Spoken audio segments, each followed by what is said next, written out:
Grace and peace to you from him who is, and who was, and who is to come, the Alpha, the Omega, Jesus Christ. Do not go gentle into that dark night. Rage against the dying light. This is what the Welsh poet Dylan Thomas wrote for his dad, a poem for his dad when his dad was dying. Do not go gentle into that dark night. Rage against the dying light. As if to say, Dad, don't go without a fight, right? Don't go gentle. Or take Sylvia Plath, who said, I don't believe that the meek will inherit the earth. They are only to be trampled on and ignored by the world. Gentleness, meekness, not exactly character traits people are dying to have, right? Take Martin Luther, for example. Even he had his here I stand moment where he took a stand before the tribune of church politicians who demanded that he take back what he was writing and saying, and he said, I cannot. Here I stand. We love that. Somebody who stands up for his principles, somebody who won't take no for an answer, somebody who is willing to be confronted, who sticks by what he knows to be right in the midst of controversy. On Sunday, we heard in our gospel lesson, Jesus go into the temple courts and overturn some tables and make a whip out of cords and drive out money lenders and animal vendors. It's no secret that this particular lesson from the Gospels resonates with a lot of people. You see Jesus standing for what he believes in, being confrontational. Here Jesus is standing up in the midst of controversy.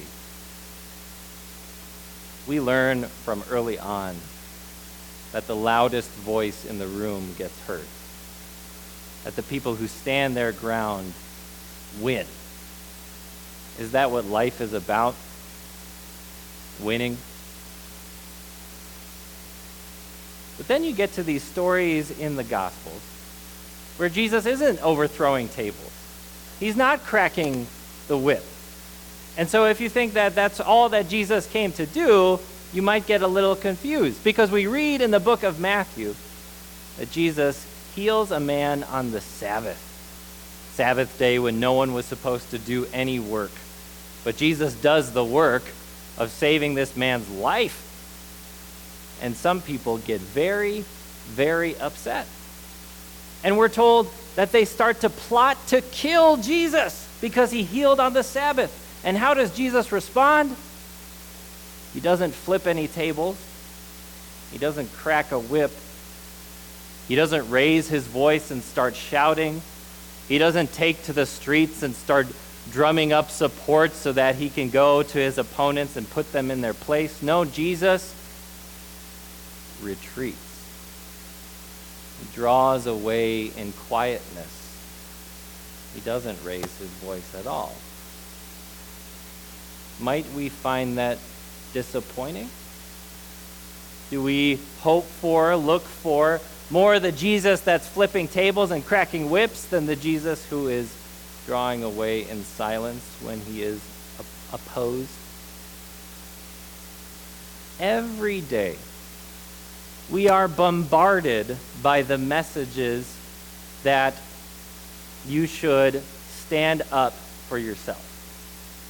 That strength is good and weakness is bad. That the loudest voice in the room gets heard. That you should fight for a seat at the table. That you should refuse to be left out of the conversation. That you should rise above the rest. That you should be superior. You should show your expertise. You should defeat your opponents. Strength is good and weakness is bad. pull a leadership book off the shelf at your library or bookstore, and you will read that a good leader will 100% all the time be authentically committed, fiercely committed to his or her core principles and never let go. And it's exhausting to listen to, isn't it? To constantly be told that we're the ones that have to stand up to evil, we're the ones that have to stand up to the playground bullies, that it's up to us to make a difference, and it's up to us to hide our weaknesses. Show everyone your strength. Don't let anyone see your weakness. That's what's exhausting, because here's the thing. We all have weaknesses. And just like covering up a blemish on your face with makeup, and the way that cover-up will make a facial infection only get worse, the more we try to cover up our weaknesses, the more they hurt, the more they sting, the more they bother us. Because they're there, whether we try to cover them up or not. The more you try to bury your secret temptation, whatever sin it is that you're struggling with privately, the more you shove it into the deep corners of your mind, the stronger its grip is on you. The more that you try to hide your doubts or your questions because you're afraid of appearing like you have a weak faith, or like you're not smart enough to understand, the stronger those doubts and those questions will have a hold on you and could undo you in the future. The more we try to run from the things that stress us out the most and give us the most anxiety, the greater power they have over us. Don't you find this to be true? And God knows our weaknesses. God knows what temptations you struggle with. God knows what doubts and questions are on your heart. God knows what it is, exactly what it is, that gives you the most stress and anxiety. So the real question is, what is God going to do with us, weak creatures? How is he going to respond to our weakness? He's going to send a servant. Here is my servant, whom I uphold, my chosen one in whom I delight. I will put my spirit on him, and he will bring justice to the nations. He will not shout or cry out or raise his voice in the streets. A bruised reed he will not break. A smoldering wick he will not snuff out. In faithfulness he will bring forth justice. He will not falter or be discouraged till he establishes justice on the earth. And in his teaching, the islands will put their hope. In response to our weakness, God is going to send his servant. And what is the servant going to do? Well, in our lesson for this evening, we're actually told more about what he's not going to do than what he is. The servant of the Lord will not raise his voice in the streets. He will not shout or cry out or reprimand with the strength of his voice. When he comes up to a bruised, a crushed reed, a stalk plant that you would want to use for a walking stick, but you can't because it's too damaged, he won't break it off. Even though, remember when we're kids, we tear off limbs off of trees without even thinking. The servant of the Lord won't do it because he's so gentle. When the servant of the Lord comes up to a wick that is smoldering, even when we come up to the campfire that's no longer giving light or heat, we grab the hose, we grab the bucket because it's time to put it out. The servant doesn't do that. Why not? Because he's so gentle. The servant of the Lord dares to go gently into that dark night. But that doesn't mean he's weak. Jesus lived in meekness, but his meekness was not weakness. I had a friend a while ago. I say had because we've since moved away from him. He was a strong individual, physically speaking. He worked a bunch of manual labor jobs. He was in the Marines, and he was no stranger to weights and weightlifting.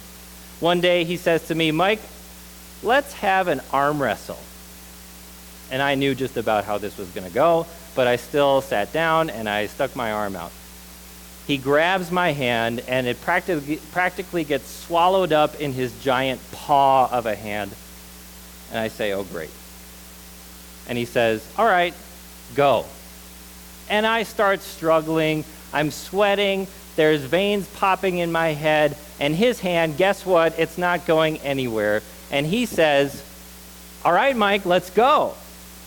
And I keep struggling, and I say, "All right, man, come on." And then wham, he whams my hand on the other side of the table in defeat. He puts me out of my misery.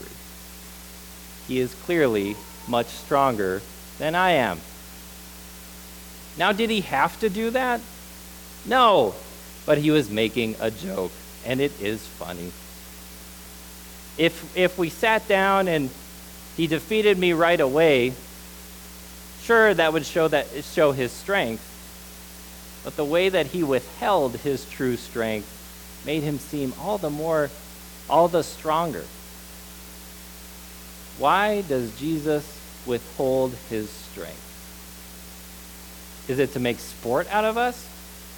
Is it just to show us how weak we are so he can laugh at us? Not at all. But his gentleness shows how strong he really is. His meekness shows how strong he really is. Because Jesus was fiercely committed. Jesus was a man who stuck to his principles, but his principles were not to become the CEO of some company. His principle was not to get you to subscribe to his podcast or to get you to book him as the keynote speaker to your next leadership conference. No, Jesus was after nothing less than your very life. And that's why he gave up his. That's why he went gently into that dark light. That's why he did not rage against the dying light. That's why he chose to live in such meek submission to obedience to God's will, because of his fierce commitment to saving you. And so, Jesus endured the abuse of his opponents, the verbal abuse and then the physical abuse. That's why Jesus stood in that court before Pilate in the consummate mistrial of the human race, and he didn't say a word. He could have. He had the strength to put an end to that scenario right then and there, but he didn't. And when they took him to the cross, Jesus didn't complain. He didn't call down his angel throngs to destroy all the people who were going to take his life. He could have, but he didn't, because he was fiercely committed to you, to saving you. Jesus knows your weakness. Jesus knows what you struggle with. He knows your doubts. He knows that you are a bruised reed, that you are a smoldering wick. But you know what Jesus is not going to do? He's not going to cut you off. He's not going to snuff you out. He's not going to punish you for your weakness. He's going to be your strength. That's what he came to do. Although Jesus has all the power and the strength and the ability in the world to do whatever he wants, he will deal with you gently, lovingly, meekly even, because he loves you. He wants to be your strength. Not to punish you or to slap you upside the head when you have doubts or questions or struggles or fears, but to sit beside you, to lead you, to nurture you so that you can become stronger in your trust in him. That's your Jesus. That is true strength. And that's your strength in him. Amen.